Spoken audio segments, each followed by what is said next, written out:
The rain hadn't stopped for 3 days, and neither had Rafiq, a 16-year-old delivery boy. With mud on his shoes and hunger in his bones, he thought he'd seen every corner of the city that forgot him, until tonight. At the end of a road swallowed by fog, a mansion stands where no map says it should. Its windows glow faintly, like eyes that have been waiting. Inside, time feels frozen, and the walls hum with something human, something watching. But it isn't until Rafiq's gaze lands on the grand portrait above the marble staircase that his world stops breathing. Because in that painted family, one of the faces is his. The rain chased him up the hill like a living thing, slapping the back of his neck, soaking the brown paper package under his jacket. Rafiq's bike rattled and coughed, tires slipping on the slick stones of Clifton Ridge. He had never been this far from the city lights before. Karachi's chaos was a comfort, the noise, the horns, the heat, but up here, the world went quiet. The kind of quiet that made you hear your own fear. He stopped when the road disappeared into fog. Ahead stood iron gates taller than any wall he'd ever seen. They creaked open, slow and deliberate, as if something inside had been expecting him. Delivery for, he squinted at the crumpled receipt, the ink blurred by rain. For Mr. Yai Mirza, house number. He frowned. There was no number, just a single name written in neat, deliberate strokes. The air smelled strange here, like old wood and roses buried under dust. Rafiq pushed the gate and stepped in. His shoes squelched against the gravel path, each step swallowed by mist. The mansion emerged piece by piece, its black windows reflecting no light, its walls heavy with moss and memory. When he reached the door, he hesitated. Something about it, about the silence, made his chest tighten. The world felt paused. He knocked once. No answer. Twice. Still nothing.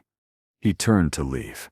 Maybe the address was wrong, but the door opened on its own, swinging inward with a groan that sounded almost human.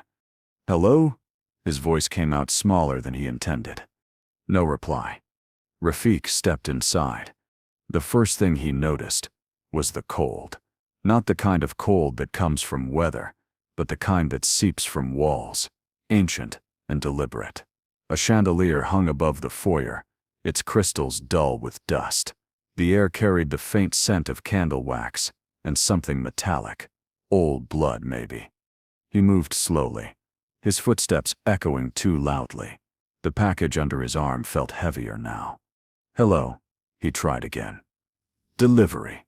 His voice bounced back at him, distorted. Then, a flicker. The hallway lights came alive one by one, stretching into the distance like a spine. Paintings lined the corridor, stiff faces, all staring directly ahead. Men in tuxedos, women in pearls, children with hollow eyes. Their gazes followed him. He swallowed hard. "Creepy rich people," he muttered under his breath, forcing a smirk he didn't feel. He walked deeper, past rooms that smelled faintly of smoke and secrets. Somewhere above him, a clock chimed, slow, mournful, as if time here moved differently. And then he saw it. At the end of the corridor, beneath a flickering light, hung a painting larger than life. A family portrait. He approached it, every instinct screaming dull. The frame was gold, ornate, cracked, in places like it had aged centuries. 5 people stood painted within. A man with severe eyes, a woman with calm sadness, 2 small children, and 1 boy standing just off-center. Rafiq froze. The boy's face, his own face, stared back at him from the canvas. Same eyes, same scar on the eyebrow, even the faint dimple that only showed when he smiled. His pulse thundered. What is this?" he whispered. He reached out with trembling fingers, brushing against the canvas. The paint felt dry, too dry, as if older than it should be. Behind him, a floorboard creaked. He spun around. "Who stunts there?" Only silence answered. He stepped backward, eyes darting to the shadows. Maybe someone was playing a trick. Maybe this was some sick art collector thing. But deep down his gut said otherwise. The room itself felt alive, like the air had a pulse. He looked back at the painting. The boy's eyes seemed different now, not static paint, but shifting, pleading. "No," he said aloud, shaking his head. "That sit's not me. Can sit to be." The lights flickered again.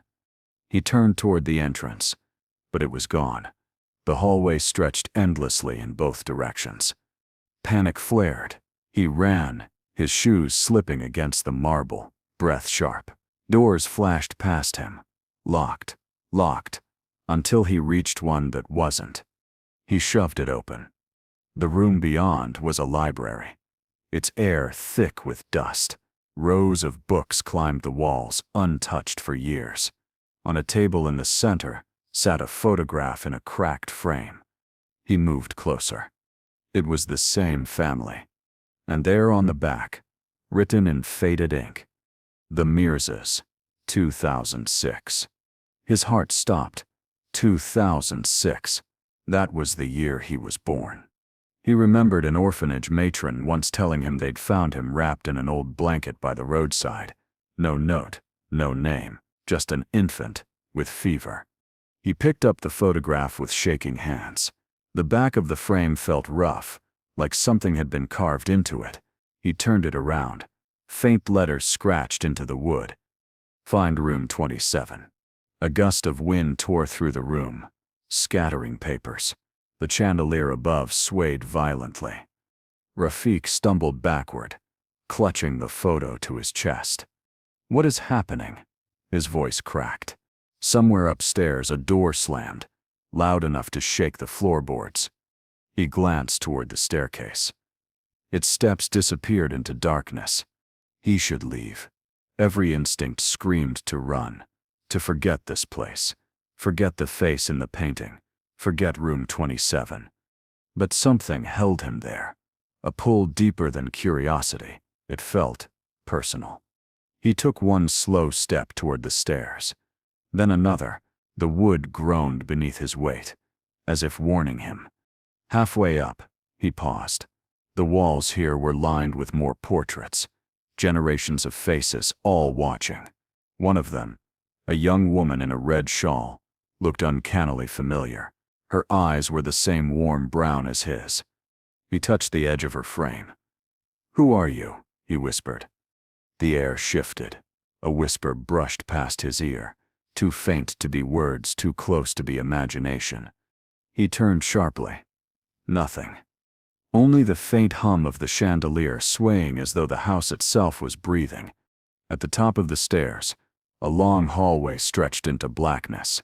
A single door at the end was marked by tarnished brass numbers. 27. Rafiq's breath caught. He stared at it. The photograph still clutched in his hand. Behind the door, something moved. A soft, rhythmic sound, like someone breathing. He stepped closer, heart pounding.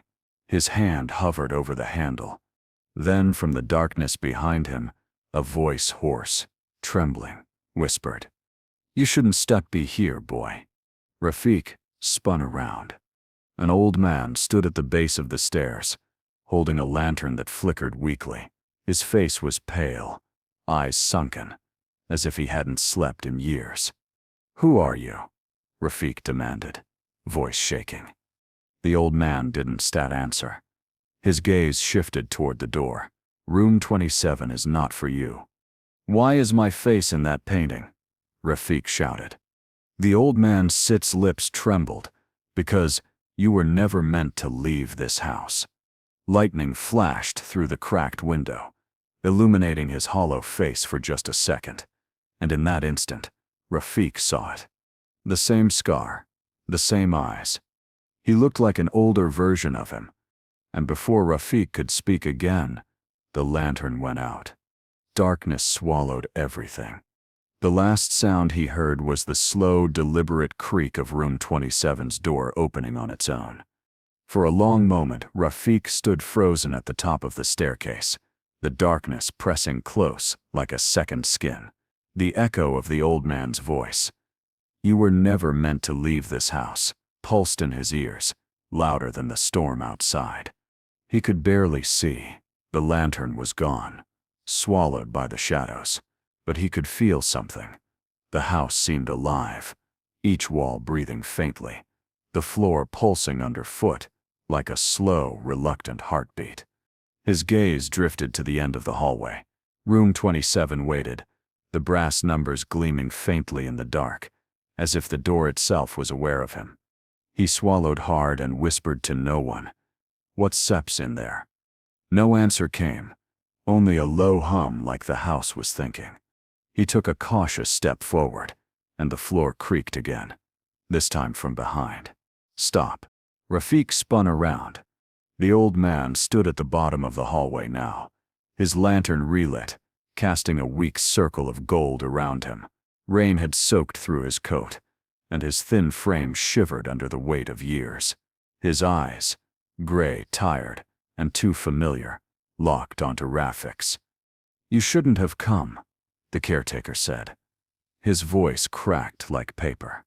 "I didn't mean to." Rafiq shot back, his tone trembling between fear and defiance. "I came to deliver a package. That sips it." But then I saw, his voice faltered. "I saw myself in that painting." The old man's Sip's expression tightened. "You saw what you weren't meant to." Rafiq stepped closer, his breath shallow. "Who are they? Those people in the portrait?" The caretaker looked away, the lantern light trembling in his grip. "The Mirzas, the last family who lived here." "Then who am I?"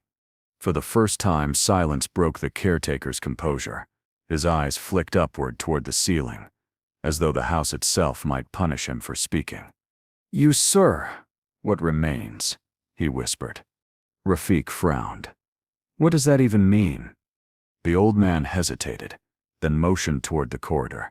"You want to know the truth? Come with me." They walked side by side through the dim hallways, the lantern painting shadows that stretched and bent across the walls. The portrait seemed to follow them, those same painted eyes watching with quiet mourning. The caretaker led him into the library, where Rafiq had found the photograph. He placed the lantern on the table. Its flame flickered against a layer of dust. "You see, boy," he began slowly, "this house wasn't always empty. Years ago it was filled with laughter, with children's voices. The Mirza family was kind, generous, but kindness doesn't last long when greed finds a way in." Rafiq listened, his chest tight. "Mr. Mirza was a doctor," the caretaker continued, "a brilliant man who helped the poor. He treated those who couldn't pay. One night, he found an abandoned child on the hospital steps, a baby boy wrapped in a blood-stained blanket. He brought him here, raised him like his own." Rafiq's pulse quickened. "You still saying you were that child?" The world tilted for a moment. Rafiq gripped the edge of the table to steady himself. "No," he said quietly. "That's not possible. I grew up in an orphanage. I never—" "Because they told you so," the caretaker interrupted softly. "Because after the fire they had to hide what really happened." Rafiq's breath caught. "Fire." The old man nodded, his gaze distant. 17 years ago this mansion burned. They said it was an accident, a gas leak. But it wasn't. Someone wanted the Mirzas gone, and when it was over they thought no one survived. But the doctor, he carried the baby out before the flames took him. That child disappeared that night." Rafiq stared at him, disbelief and confusion warring inside. The caretaker stepped closer, the lantern Seka's glow falling across his weathered face. "Why would I lie to you, Rafiq? Why do you think your face is in that portrait? Why do you think the house called you back?" Thunder cracked overhead, shaking the walls. Dust drifted from the ceiling like falling ash. Rafiq's heart pounded so hard he could hear it in his ears. "Then who are you?" The old man hesitated, his lips trembling as if the truth had weight. I was the one who locked room 27. What sips inside? Everything you lost. The words hung between them, heavy, final. Rafiq took a step back, eyes wide. You stir saying my family seps in there. The caretaker sit's expression shifted, grief flickering like a wound reopening.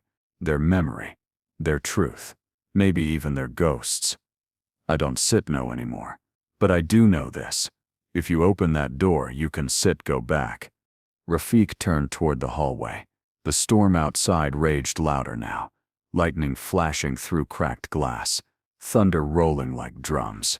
The pull toward room 27 grew stronger, not curiosity anymore, but something deeper, a connection, a need. He began to walk. Rafiq, the caretaker sit's voice broke. Dawn set do this. But Rafiq didn't stop. Each step echoed through the corridor, slow, deliberate, final. He reached the door. The brass numbers glowed faintly in the lightning's glare. His fingers brushed the handle. It was warm, alive. He took a breath and turned it. The door opened with a sound like a sigh, long, mournful, tired of waiting. The air inside was heavy, thick with the scent of burnt wood and something floral, roses maybe. The faint light from the lantern followed him in, casting shadows across the room. And then he saw them, 3 figures, standing silently in the dim glow, not flesh and blood, but outlines, shimmering like reflections in broken glass. A man, a woman, and 2 children, their faces soft, kind, familiar, the same faces from the portrait. The woman smiled faintly. You came back. Rafiq's breath caught. Mother? Her eyes, his eyes, filled with something between love and sorrow. We tried to protect you, but the world took you before we could. The man beside her, tall, stern, looked toward the caretaker Sep's distant silhouette in the doorway. You kept your promise, old friend. The caretaker lowered his head. Not well enough. Lightning flashed again. And for a second, the figures looked solid, alive. Then the room trembled. The walls groaned.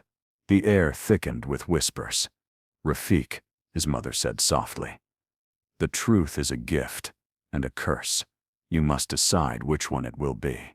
The light from the lantern flickered violently. The figures began to fade, their outlines blurring into smoke. Wait, Rafiq cried, stepping forward. Don't set go. His mother Sit's voice was barely audible now. Remember who you are and why they took that from you. And then, darkness. The lantern went out. The whisper of rain returned. The room was empty. Rafiq stood alone in the silence, his breath shaking, his heart breaking with something he couldn't name. Behind him, the old caretaker whispered, Now you know. Rafiq turned slowly, his eyes burning. Know what? The caretaker Sit's voice was hollow, resigned, that the ones who destroyed them are still out there. Lightning split the sky one last time, white and violent, throwing their shadows across the cracked walls. Rafiq looked back at the fading portrait on the far wall. The boy in the frame was gone. Only the empty space remained. And in that emptiness, Rafiq understood. This wasn't the end. It was the beginning. The truth has surfaced, but justice has not.